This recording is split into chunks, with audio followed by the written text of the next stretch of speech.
so we're going to start. We'll start the slides again with the correct date this time. And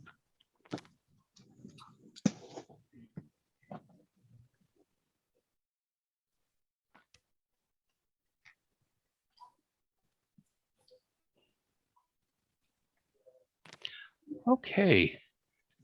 And so good evening all. And I'm Joe White, and we're have the privilege of speaking tonight with Tlisza, and you're going to have to pronounce your last name one more time for me, and I will do my best. What? Jaurique. Jaurique. Okay. Very good. Well, first, this is a production of the Masterwork Music and Art Foundation, and I'm going to first give the floor over to Todd Whitley, our executive director, who's going to do his 30-second plug for Masterwork. Thank you, Joe. And Tlisza, oh my gosh, it's so great that you're here with us tonight. Thank you so much for sharing a little bit about yourself. My name's Todd Whitley. The Masterwork Music and Art Foundation was founded over 50 years ago and has been supporting excellence in the arts since that time. Today, they support 3 different levels of grant offerings.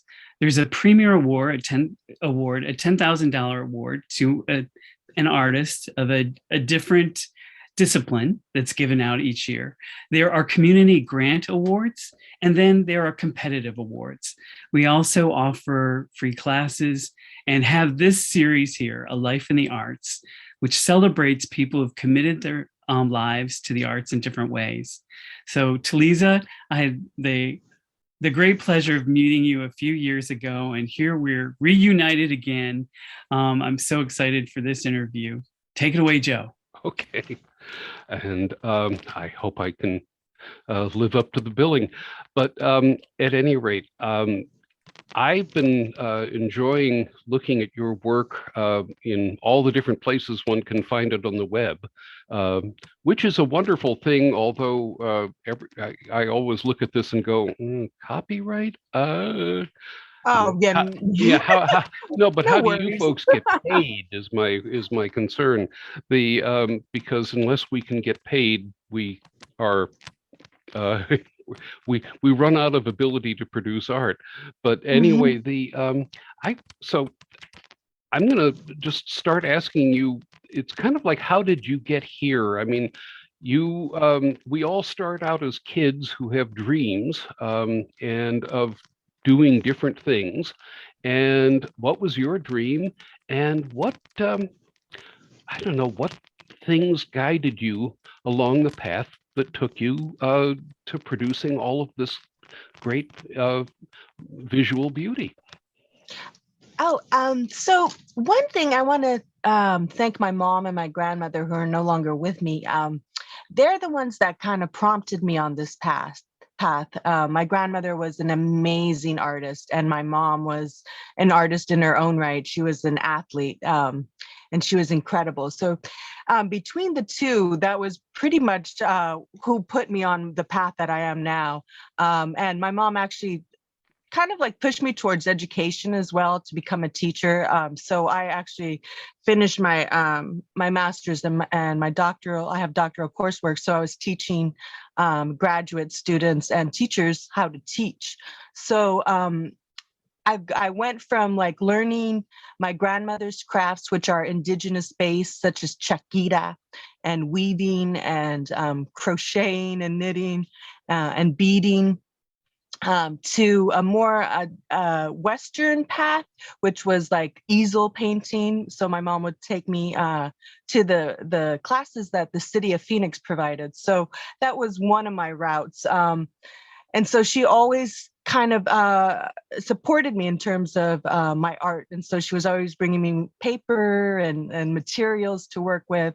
And my grandmother also like taught me how to use things. Like my grandmother grew up, of course, during the 1930s and the 1920s, whenever she was raising her children. So she was very much apt to use whatever was there as a medium. And so I kind of also retain that within my own practice is finding materials that aren't necessarily like tied to like money foundations. So I'll use anything to make art. Like if I'm in the forest, I'll use forest materials to make art. So I'm not necessarily tied to like oils only or. Well, I saw some of your work online that is made with glitter. Yes, And yes. that's just delightful. It occurred to me, oh, no, what a wonderful thing to make visions out of. Oh, thank you. The- So I came to glitter in multiple routes. So one was in traditional arts and crafts. The very old Mexican toys used to have like ground up glass glitter, like from the 1930s and 40s. So I had a lot of like antique toys and like nichos that I would play with. So there's always the element of glitter in like Mexican crafts and like toys from like, you know, the 30s and 40s. And also, I wanted to, whenever I was looking for a medium, I wanted to combine my indigenous upbringing with my Western education. So in the art world, what was going on at the time, which was in the 80s and 90s, the art world were saying things like painting is dead. And in philosophy, it was basically coming towards the end of philosophy and entering postmodernism.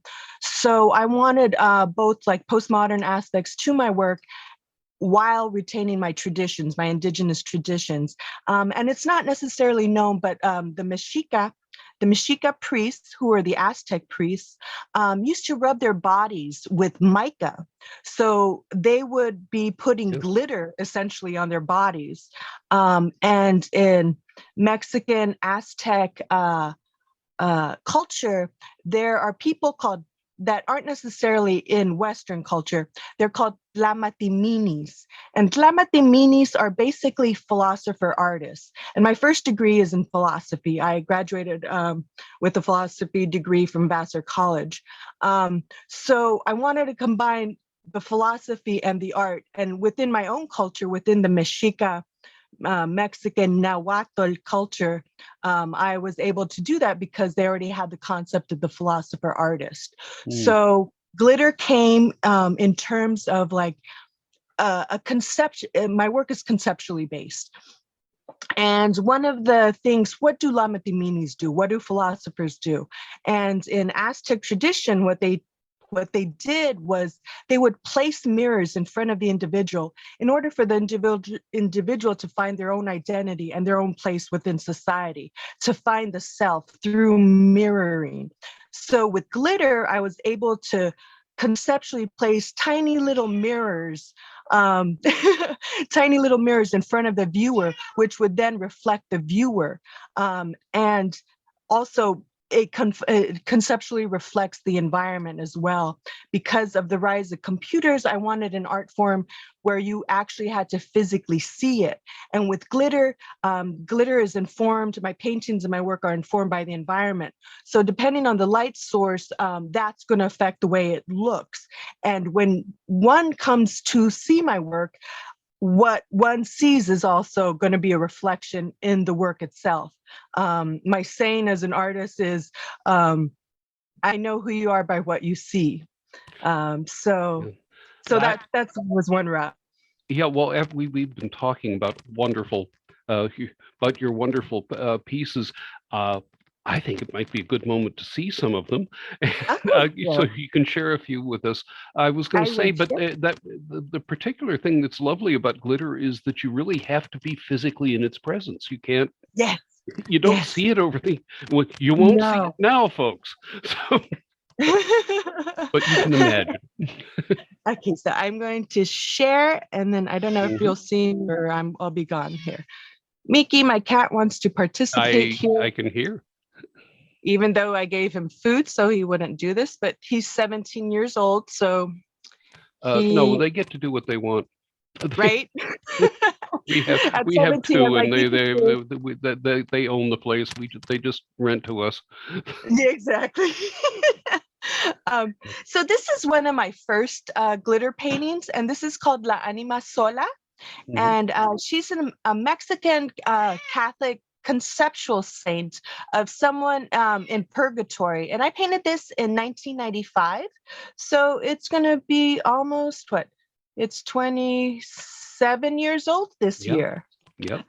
And it's also, I also wanted to bring in the concept of Nepantla. Nepantla is a Mexica, an Azteca Mexican concept of in-between space, or kind of like a purgatory. So this was an example of a Catholic purgatory.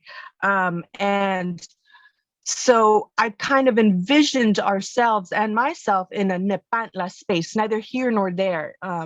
So that was, again, like probably my second glitter painting that I did. And whenever the lights are off, the window in the back glows in the dark. So that was very exciting. So that's something that no one ever really gets to see, because whenever it's shown in like galleries or museums, they don't when turn the lights go off. No. Yeah. So from here, I'll move on. Here's another piece that I did. This is called the Moon and the Sun, or the Sun and the Moon, either one you could say it. And this painting, I play with my pigments and I play with my mediums. So I chose a medium that was fugitive, which means it changes. And conceptually, that was one of my purposes in my art, is I wanted to put forth the concept of change. In Aztec culture, it's called Ollin, Ollin, change. And it's a very important philosophical concept within Mexica tradition. So I used a fugitive background, and so that background will change over time. And here's an example of how it's been changing. So the background will eventually become silver. I might be dead by that point, but this painting is in constant flux visually, and it will eventually, the whole ground will change into a silver background. And it's representative of the universe. And these two figures are from Maya mythology, Ixchel and the sun. Next, this is another early painting. She was done in 1996, and her name is Tzitzimitl, or she also has aspects of Mictacasihuatl, which is the goddess of death. And also what I wanted to do in my work is I wanted solely to focus within my own indigenous aesthetics. And that was what I was trying also to bring out about visually, because at the time there was almost little to no recognition of indigeneity in terms of value, specifically in aesthetics, especially in the 80s and 90s. Only now are we beginning to see some kind of equity within the fields of art. So this one, again, it's one of the Aztec sky goddesses, and she's representative of a comet. And she's also in an apocalypse future. And she was my second painting I sold, which was, I thought that she would be one of the last ones. And in fact, she wasn't. She was one of the first. Now I'm looking at the headdress. Well, and so you can see the hands in between are those hearts. Let's see. Yeah. Those are hearts. Those are called yoyotls. Yeah. And they're sacrificed hearts and hands. And she also has mouths at all her joints. Right. Because the stars are not friendly to the earth. And I kind of see it as like an ancestral memory of when the Gulf of Mexico was formed. Okay. All right. And here's another aspect or example of what she does in terms of like different lighting situations. So she turns green. Okay. Here's another piece. This is an early piece, and this is in the collection of the Hispanic Research Center. La Sirena comes from a Mexican card game called La Loteria, and it was a game that I used to play as a child, and also like during community events, they would have bingo, and you would play La Loteria. And so I use that as like a foundation for my own work in terms of bringing these images into a popular realm in terms of art. Mhm. And her skin actually changes blue and purple. So at this angle, she's very like creamish and yellowish. But at different angles, she goes straight into blue and purple skin. Okay. This is another part of the Loteria series I did probably in 1986. La Rosa. And the numbers also have different meanings for me personally. Here's a nopal. Okay, so this is also an example of one of those fugitive colors. So the painting is called La Madrugada, which means the dawn.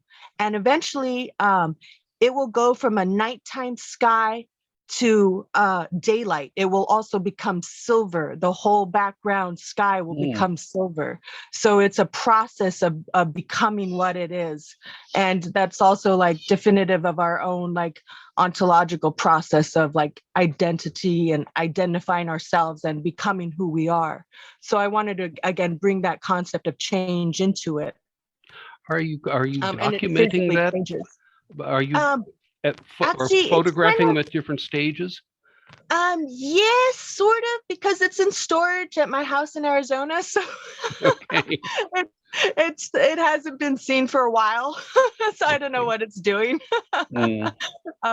But the sun and the moon has more documentation because that's in a private collection. So they document it for me all the time. Okay. No, no, just that that's an important piece of the work, though. That Yes, yes. that So changing of the background. so this one, I'm going to say it's probably in a light purplish color now. Right. But not, it'll take a while before it goes full on like daylight and like daybreak, you know? Well, unless you leave it out in the sun, but yeah. Yeah, exactly. If I left it out, because I grew up in Arizona, if I Yes. left it out like a day, 15 minutes in the sun, it would immediately turn into like daylight. Everything else would maintain its color except for the background. And nopales are really important symbols within Mexican culture. They're also a food source. So I grew Yes. up eating nopales con chile with tortillas, fresh homemade tortillas my grandma would make, my nana. And so nopales were very important. And the tunas, which are the fruit around the nopal, are also seen as Aztec hearts. They're conceptually symbolic of hearts. This is also an early piece, probably done in 96. This one's called Para la Vida. And it's one of an early reference to the books that I would see as a child. And I would, it would be both lauded and questioned. So the figures have all kinds of different faces on, from like the fervent like believer to the like, I don't believe this is my job, to like, oh my God, I'm dying. So I try to capture all the expressions whenever it comes to like sacrifice. And sacrifice is an important symbol and concept that we have as in terms of humanity. It's heavily used within American culture as well. So it's a concept that just really never leaves. Well, and the sacrificial victim, which is not the right word, is the one who wins the game. Yeah. So he would become, in Aztec culture, the sacrificial victim would become a god. Yes. And they would treat him as a god, as if that's some kind of compensation. But they would treat him as a god for a few months, and then he would be given an hallucinogenic drink and then sacrificed at the temple. And he was usually a captive from a war. Oh no, that's right. Now that's the Incas. They actually, or is it the Maya? They played a game that sort of references our modern basketball. Oh, and the winner is gets to be sacrificed. And those the basketball games, those are all Mesoamerican. So you find those ball courts all the way up to the Southwest as well. So it's Mesoamerican. Incas didn't really play that one. It was basically only the Mesoamerican traditions, and they used like a rubber ball and used their hips instead of their hands. Right. And then this is another painting. This one is in the Hispanic Research Center collection. This one's called My Abuel. And I see her as a very important concept that I grew up with in terms of being growing up in an indigenous, culturally framed household, which was we are part of nature, and it's almost impossible to separate us from nature. And I put that forth in the weaving of the hair into the leaves itself. And then I use this is a recurring image, Maya Well. And she's the goddess of the maguey plant, pulque, and of tequila and mezcal. But I also see her as an important figure in terms of like how we are completely woven into the fabric of nature. And so that's an important indigenous concept that I've always had. I grew up with, actually. That was taught to me. This one's called La Chinoli, and this is reminiscent of the eagle that's found on the Mexican flag. And again, you see the nopal with its hearts, and then there's fire and water coming out of the eagle. And it's also a cry to of community to come together and to defend itself, basically. Mm-hmm. Okay.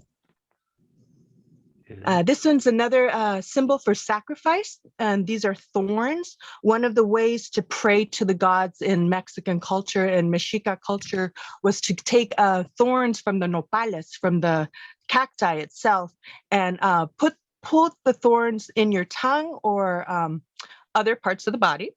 And the blood-soaked thorns were considered prayers, and then you would burn them as sacrifices to the deities. And then in the middle is a star. The circle is a star of your ancestors looking down at you.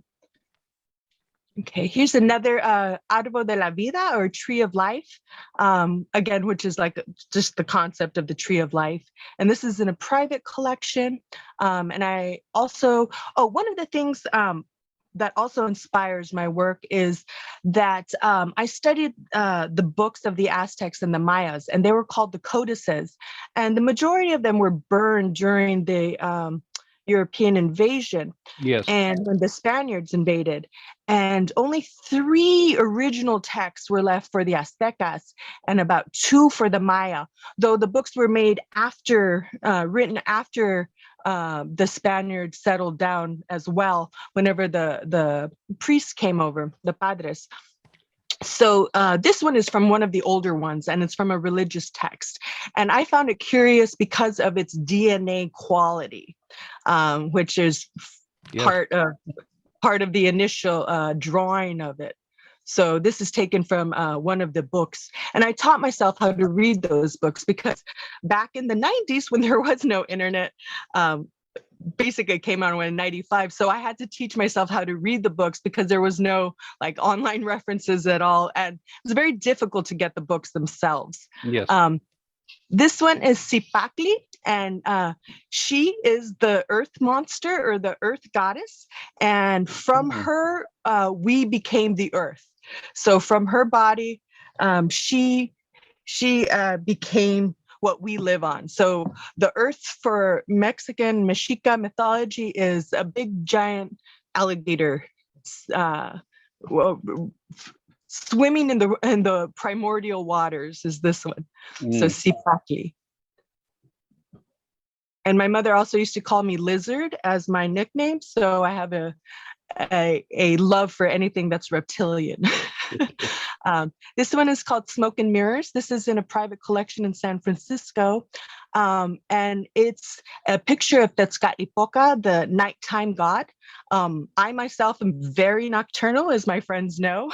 It's kind of a joke because at noon, I'm talking to a good friend of mine and I tell her, okay, well, good night. I'll see you in the morning. And the morning for me is really nighttime. So I have an affinity with Tezcatlipoca, who his name is called Smoke and Mirrors. And the name itself, Tezcatlipoca, my husband is also an artist, Mhm. and he graduated from Yale with his MFA, and he uses smoke as his medium, as one of his mediums, and I use glitter. So us together as like a partner unit is Petzcatlipoca, smoke and mirrors. And Right. so that was something that we played with, especially like early on in the mid 90s. Hmm. Okay, and this one's a very large one. This one's about, I think, 48 by 60. So it's a very big piece. And again, it's an image of my abuel. And I made her as Tonacasiwat, which was the giver of life. And I put in 3 flowers in her hands, some xochitls, and the earth monster, Tlaltecutli, is down there holding the maguey plant, and she's completely woven Right. I into, was gonna. Oops. there you go, into the image itself. Yes. Okay, The weaving of the hair is really striking. Yeah. thank you. Yeah. Oh, and I also, at this time, they started to make holographic glitter. So holographic glitter also like appealed to me in terms of change because it was the rainbow. So Hmm. all the teeth are holographic. Okay. And then, let's see, 29. Here's another. It's basically again the same concept of my abuel, but this is completely my own making. And this one's called the Desátame Mm. or Unravel Me, and I made it during a time whenever I was. We are moving our studios from Arizona to New York City and Connecticut. So I work and live in New York City and Connecticut, and so I had to like it was a big feat to move our stuff from there to here. So it was Unravel Me was like taking all the tendrils out of the nopales, taking my hair out of it and packing it up and moving. And the crows are symbolic of like the East Coast, because like I went to Vassar, so the crows were always at Vassar. Um, and then the earth monster with her teeth, and then the roots and such. And this again, of course, changes a lot. So there's an aspect of like what it looks like in a different light. And whenever it's dark, and if there's a few candles around in the room, the painting itself will start to breathe. So it pulsates with the flickering lights because of the variety of light sources. Yeah. You get a sense of that in the photograph. The Right? you in the green areas particularly. There's almost something. Uh, it looks almost like astronomy with stars. Uh-huh. And that was also one of the things that I looked towards, was looking to kind of like universal galactic images Mm. within Mexican mythology, within the Mexica books, because there's a lot of ties to the greater universe, not just the earth, that aren't necessarily seen whenever we think of Aztec culture. Here's again like a totally different view with a totally different light, but it's the same painting. And the holographic glitter is in the land itself, so you can see the thorns, the goldenness. You can Hmm. see like the play of the holographic glitter, how it Hmm. changes from yellows to greens and oranges. Hmm. And this one's in a private collection, or these two. And these I was exhibited in a museum in New York City, I think in 2006 or so. Anyways, so skulls were very important as a symbol in Mesoamerican cultures. And so I grew up with skulls, especially for Dia de los Muertos.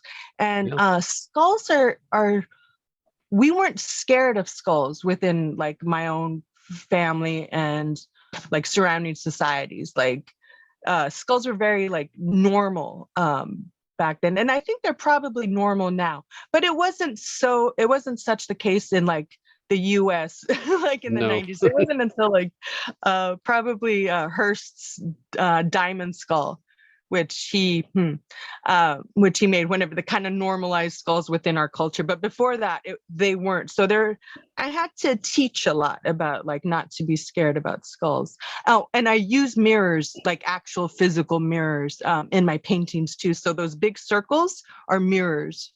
Mm-hmm. Okay. Well, they're very friendly looking skulls. Thank you.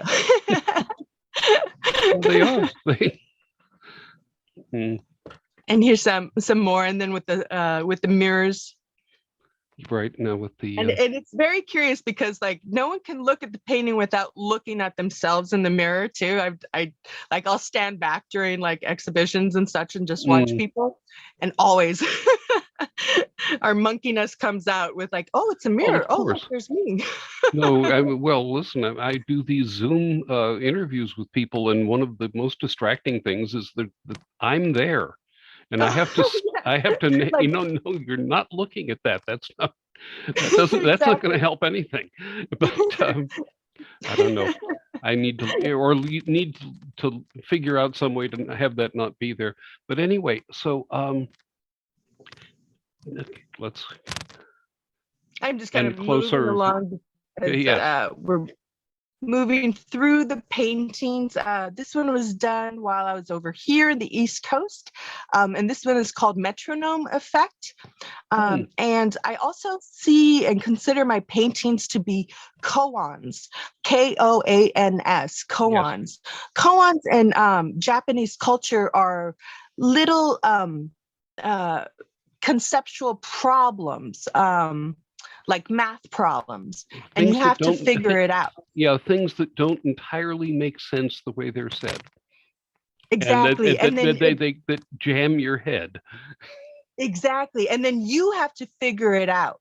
Right. So a lot of my paintings and artwork in general is has different meanings. And so there's multiple layers of meaning in them. So this one is a koan called Metronome Effects. So you would have to know what the metronome does, and then interpret what all the symbols from Mexica, Mexican culture mean in the painting, and then figure it out. And then you can also see the use of mirrors again, in the work. And then another like aspect of how it changes, but it's the same painting. Yes. Okay, and I also do sculptural work and installation pieces. And this one is from a cuento, a spooky story, a ghost story that my nana used to tell me. So she used to tell me lots of supernatural stories whenever I grew up. And this is one of the stories about a woman and Sati, S-A-T-I, which was a kind of, she basically set herself in flames because she didn't want to get married.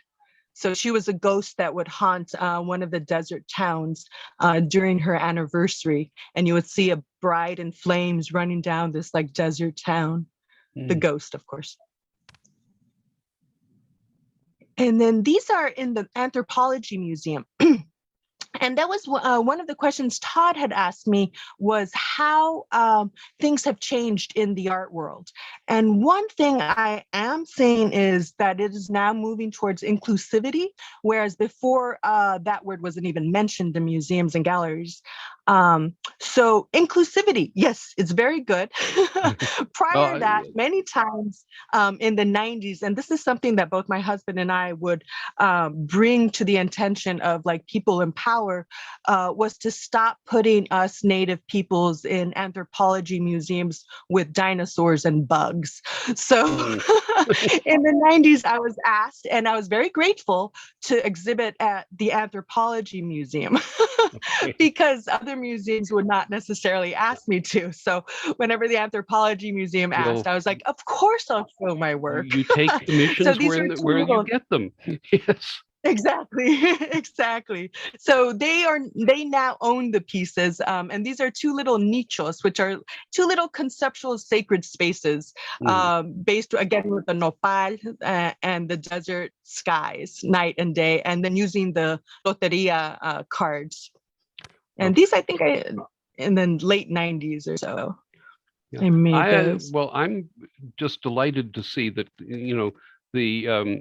that far later than should have happened, but you were the first woman of Mexican American descent to exhibit at the Metropolitan. And Yes. Todd wrote this. He said it's also a disappointing reflection of the state of curation at the Met, if not elsewhere. Absolutely. That's Absolutely. I was but yeah, completely ecstatic to find that out. I was just like, "Ugh."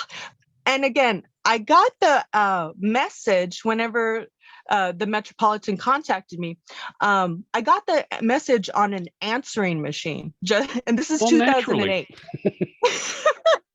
So of I course. wish I could have recorded it, because, what Mm, artist doesn't want to come home and hit an answering machine and what says, "Hi, this is the Metropolitan Museum of Art yes, calling you for an exhibition," you know? But again, like in 2008, they still weren't online. right.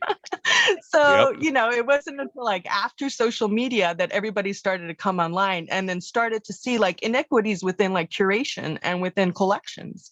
And so only now is there a buzz of like, what does our Latinx art collection look like? And they're going to come to terms with it being like very sparse and almost nil. So there's a lot of work to be done. Yeah. Well, the Also in the, Met in particular is the bastion of uh, oh yes, West-centric, quote yes. art. um, and The Western there's all of aesthetics. this other wonderful stuff all around, and but the blinders appear to be slowly being lifted, and Yes, yes.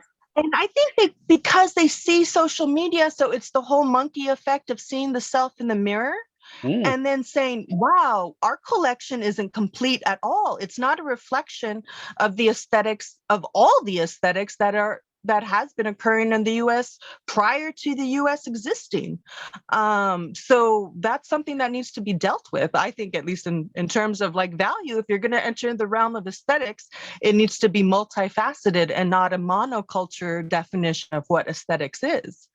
well, So I read last year an attempt. This was a 3-volume attempt at actually writing a history of the world, and not just oh, the stuff that you learned in high school, yes. but actually, the history of Vietnam, the history, Uh-huh. and of course, the difficulty with the Americas is there's nothing written until you get much later, and so it's Mhm. hard to reconstruct. But and you had those wonderful uh, Franciscan friars burning everything that they did find that Yes, was written. So exactly. And the one Maya guy, oh my Lord, he burnt almost like the entire. So I always think of like the Library of Hypatia, the Library of Alexander, just being mm, destroyed multiple times, but within the Mesoamerica itself. So like it was devastating because we were some of the top mathematicians, scientists, engineers, and absolutely. architects.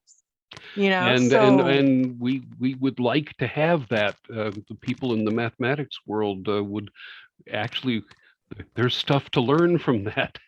yes, yes, And absolutely. so I don't know. Anyway, well, uh, I keep on thinking that we may be learning something eventually, but but it's slow and Is it painful 3 steps forward, 2 steps back? So yes, like you get an inch movement. all the time. Yeah. Uh, the I yeah, Also, no, and the thing is, this is skulls, but it's really quite festive. I'm looking at this. yes. This is actually, it's a lovely table setting. Thank you. Now, are And those eggs in the center, or um, actually gold fruit, okay? harkening back to Midas. And Okay. there's a gold fly on top of them as well. Mhm, And then the skulls themselves are harkened to like sugar skulls that we use for Dia de los Muertos. mhm, And also in the 90s, I would do lectures incorporating art and AIDS. So I would always mm, bring, AIDS was of course like a major concern back then. And I would address it all the time because many of my friends were gay and had to like live under that specter. So I always wanted to memorialize those that passed away who died of AIDS. Hence, you will see rainbow skulls within my installations because I wanted to bring some form of awareness. And even back then, there was so much fear and ignorance. So I was constantly having to like educate people in terms of like how to see disease. And I actually lectured, did an early lecture, and I likened it to Susan Sontag, her work as illness as metaphor. Again, one of the stories that my Nana told. So this is an installation at the Southwest Museum. And then, oh, okay, so this now I think I'm moving over towards the East Coast. This was an art parade that Paper Magazine, Time Out, who else? Jeffrey Deitch. I think the big ones were like Creative Time and Jeffrey Deitch did an art parade down West Broadway, and we were part of the art parade. And what was very exciting was in the billing, Yoko Ono was right before us.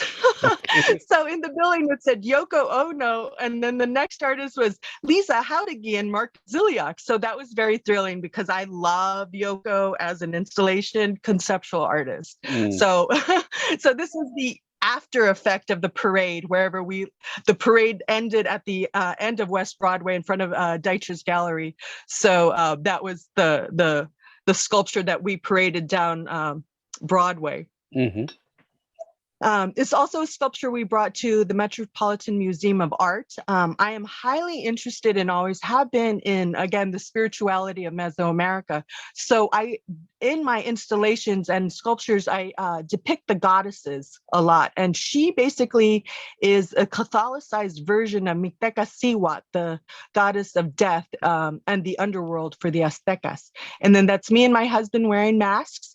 And this is in the Metropolitan Museum of Art. And this is their photo in their collection. I get to use it whenever I want, so no copyright issues. But behind us are also trailing butterflies, skeletal butterflies and mariachis. And I was one of the first people to bring mariachis into the Metropolitan Museum of Art, which was very exciting. Yes. This is a piece I did in the Smithsonian, DC, the National Museum of the American Indian, NMAI, in conjunction with the Smithsonian Latino Center, because they work together, especially during the Day of the Dead celebrations. So this one is called Bones and Seed, or Huesos and Semillas, and we have Árbol de la Vida, or Árbol de la Muerte, in the front, and again, the skulls, the glitter skulls for sugar, representing the sugar skulls. Another aspect.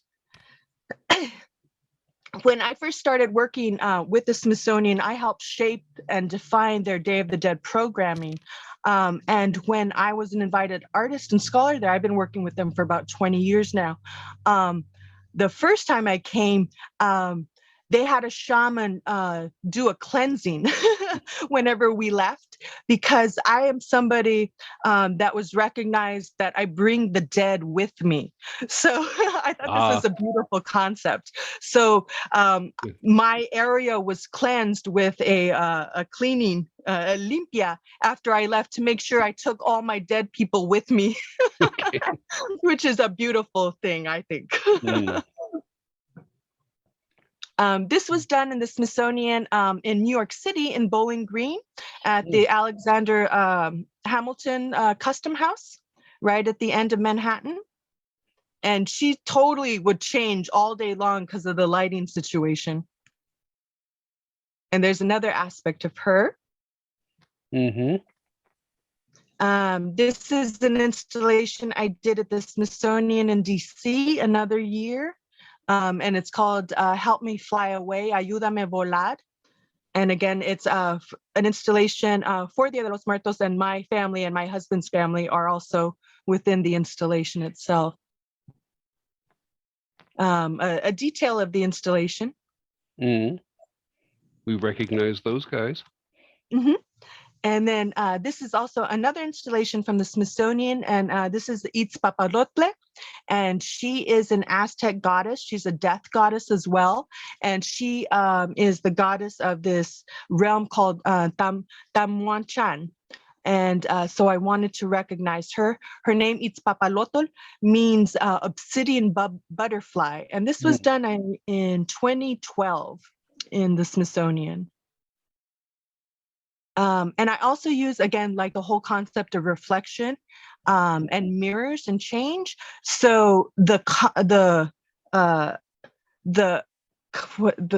structure of the installation itself, the composition is something I called a infinity composition, because the infinity symbol, the 8, is, you can see it through from the bottom to the top. So it kind of like goes all the way up. So I made it to be an infinity symbol, with the top of the infinity part to be the crown of reflections and the lights.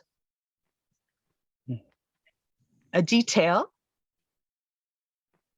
of Itzpapalotl. This was also part of an audience participation. I called it a memory exercise. And basically, the audience was asked to put the names of their loved ones onto the butterflies, and put the butterflies on the ark, because in Mexican culture, it is a belief that the butterflies are symbols of the souls, or the actual souls coming back to Mexico during Dia de los Muertos. And the ark is seen as the doorway for those souls. So those souls are now have the names of people, of loved ones, of people that came and visited the Smithsonian for Dia de los Muertos. And it was very curious, because it was a learning exercise. I saw a lot of people struggle with the names of their own dead, which I found interesting and curious. And so it was also a learning lesson for the children, because the people would come in with their children and then would have to tell their kids, well, what was grandma's name? And do you remember when grandma passed away? And then, so there's a whole like learning experience of like family, which I found very interesting and necessary, actually. This was a later piece. This is done in 2012. And this is called Judas Goats. And Judas goats are basically the animals that lead the other animals into the slaughter. Yes. And again, so it's a conceptual piece. And then next, another picture of Judas goats. And this one is in the Taller Puertorriqueño in Philadelphia, in Philly, a fabulous art center that invited me. And I had a solo exhibition there, I believe in 2014. And they colored the walls black for me. So I had a black room within which to place my work, because I never liked white walls. I like black walls. So that was very exciting in terms of like, in terms of exhibiting. Here's something called Mummy Bundle. And the way Mesoamericans used to bury their dead were in mummy bundles. So this is a contemporary spin-off of Mummy Bundle. And the piece itself is called Corpse Medicine. So there's a lot of conceptual pieces in those that are the foundation for those. This is another giant piece. It's called Mixteca Siwat, Crowned by Nighttime and Hearts. And this was done in Newburgh at the Ann Street Gallery, which was on the waterfront, which was really beautiful. Another thing close. So another installation at the Smithsonian, Mictlán Tecutli and Mictlán Cihuatl, which are the gods and goddesses of the underworld. And then you can see the reflections on the top as well of the ceiling. I was going to say some of those reflections almost, they I don't know if this is a math thing. They almost look like the Mandelbrot set, which that self-replicating. Yes, yes, that of course. Infinitely Fractals. expandable. Yeah. Yeah. I used to reference fractals early in my practice whenever I was using glitter in terms of like how the light would fall. It would fall fractally in fractal reflections onto the painting. So interesting that you mentioned the Mandelbrot, which is something like, of course, that like I conceptually have been like thinking about for decades now. This is Miklan Siwat, a detail of the goddess of the underworld. And she has butterflies because, again, butterflies are a symbol of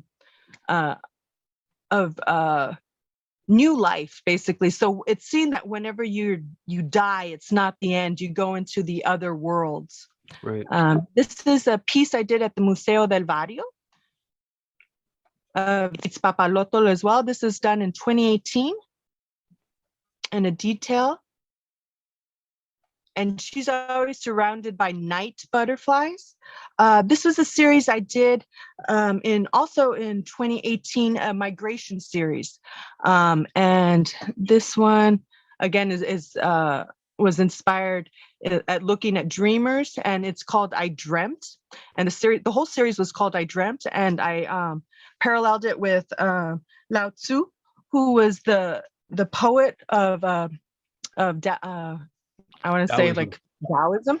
Yeah. And Lao Tzu wrote the poem, I Dreamt I Was a Butterfly, and it was about the ephemerality of existence. So I wanted to tie in I Dreamt I Was a Butterfly along with the butterflies who see no borders and dreamers themselves. And you can see how much it changes with light. Okay, this is another part of that series. And more smaller parts. And then a bigger picture. Oh, okay. So I'm also a muralist. And this mural, sometimes I work with my husband, sometimes I work alone. We and I have had a total of probably 9 murals. One of which mural project I finished in New York City last year, and that was a 5-part mural project. So I think I've done about 9 total so far. This one was commissioned by the city of Phoenix, and it's in South Phoenix. And here's another picture. So this one is the same picture, but in a different lighting as this one. So it's the exact same mural, but just to see how like things change in terms of light. Okay, and it's a choya in the middle with the fire serpents, Xiucoatls. This was a woman's mural I made with the Mujeres de Mecha, which are the women that were going to Phoenix College, and Mecha was the Mexican organization. And so they helped me design the mural and paint the mural. And we wanted to bring in various aspects of femininity. So we brought in creativity, beauty, warriorness, and motherhood. And also in the middle is an axis mundi, or the tree of life. And I put it towards DNA-ish and also with teeth. This is my latest project that I received a commission from the New York City Cruise Lines. And I did a commission for La Barca Cantina, which is a Mexican restaurant on a yacht at 41st Street and Pier 81. And so I was trying to think of a concept to bring into this Mexican restaurant. And one of them, again, was my abuel, because they serve tequila and they also serve mezcal and drinks and everything. So I wanted to tie in her into like her own floating kind of like site that people can go and see. I wanted to define an indigenous feminine space, visual space within New York City. So I was so happy with the way that it turned out and how it looks. And I worked closely with their CEO, Craig Canerick, who was amazing, because he also knew my schedule, that I'm a night person. So he worked with me under those nighttime conditions. And I bring in night as well into the mural, because the maguey plant evolved the evolved with bats. So bats, the long-eared or the long-nosed bat of Mexico evolved with the maguey plant, and they evolved together. So the maguey needs the bats in order to be fertilized or pollinated. And the bats pollinate when? At night. So all the activity happens at night. So I brought in the bats, and they're pollinating, doing their universal dance and squeaking and dancing around the maguey. And here's a picture of me in front so you can get a sense of scale. Mm-hmm. And I'm moving on.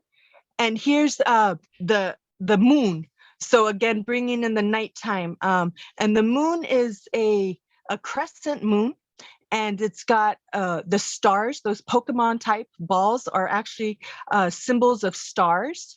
And the moon energy is flowing out of the moon onto the earth, because that was also part of this, the religious concept of the moon, Metzli, in Mesoamerican culture. And here's an example, or actually the moon in place in situ. Mm-hmm. I'm delighted to hear about this. My wife and I have to make a visit, go for a cruise.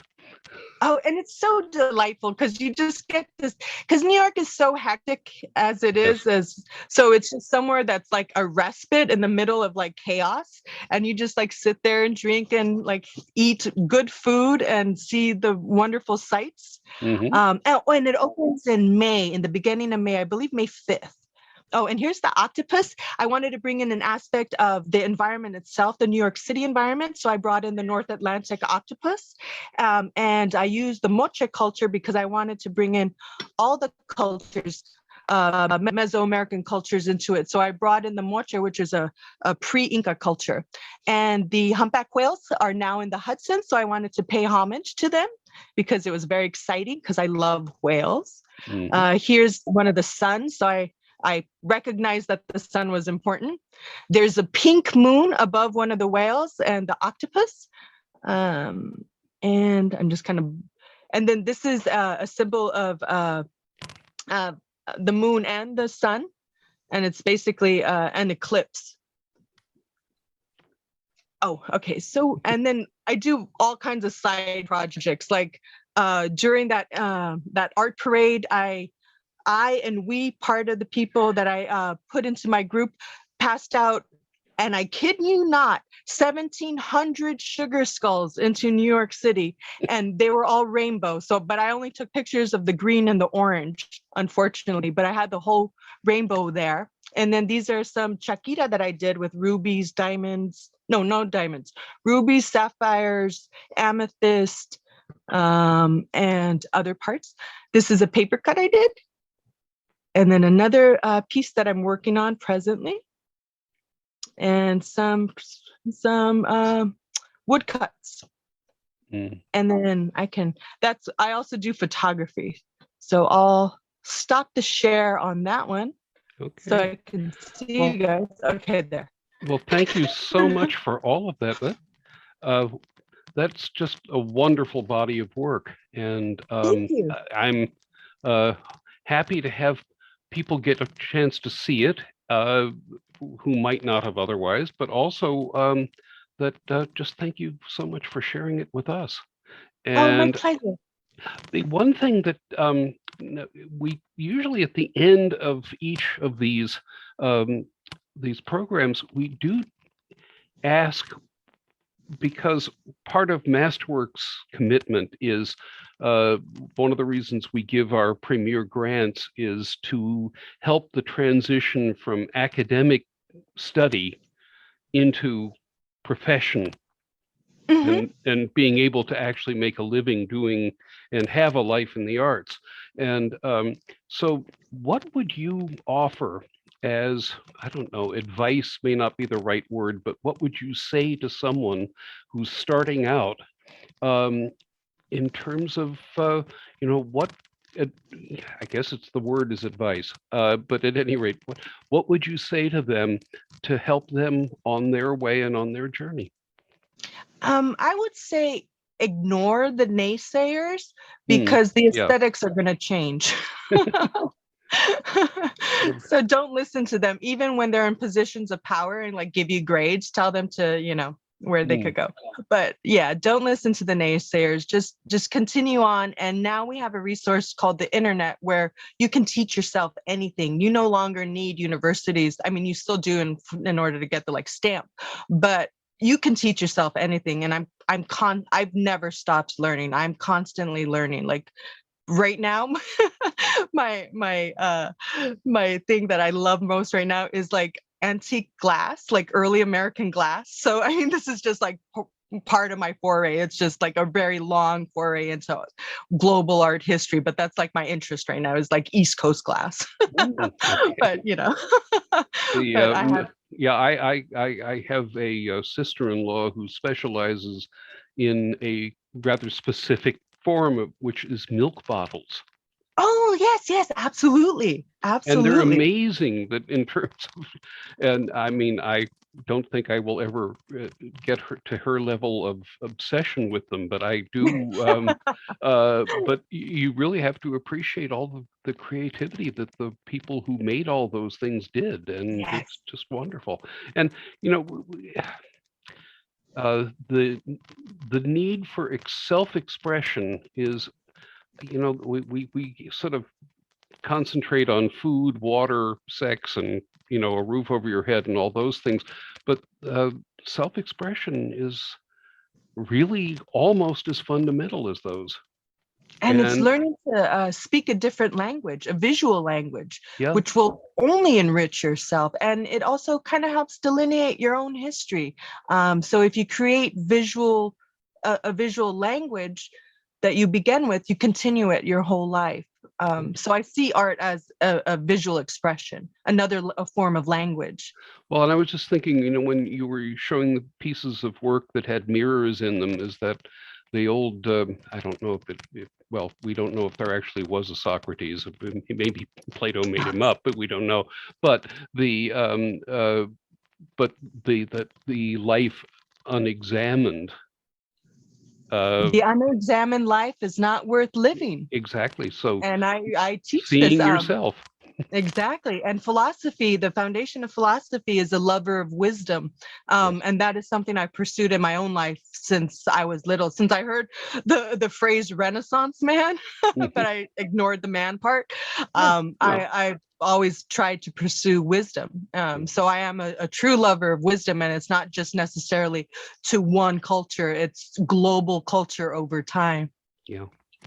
All right. Well, listen, thank you so much for sharing that. And there is Oh, my Todd pleasure. back Oh, and I right also on cue. wanted to say, in coming this fall, my husband and I have a duo art exhibition at Unison Arts in New Paltz.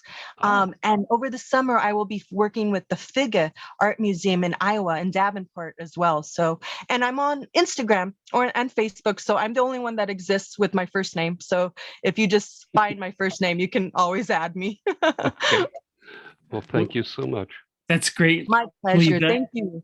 I wanted to know that, so we're going to pull together a little blog post just on your interview tonight, and we can include lots of links and make sure that there's a place there for your upcoming shows. Yes. Oh, great. Also, Thank you. we had a note in the chat Yes. that you can actually, probably book a trip on that boat by going to labarcacantina.com. Yes.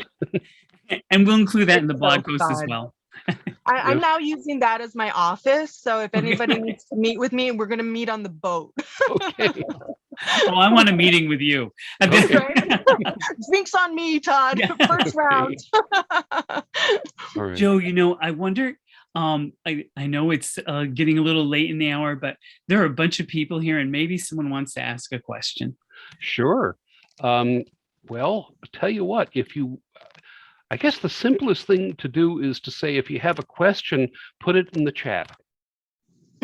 Rather than figuring out which ones of you to turn the audio on for. So please, if anybody's got something they want to ask, And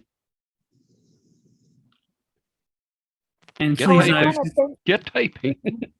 I was going to say, I'm so drawn to the conceptual nature of your work, and what a beautiful gift to the world your art is. I mean, Thank really, you so it much, was Todd. so nice.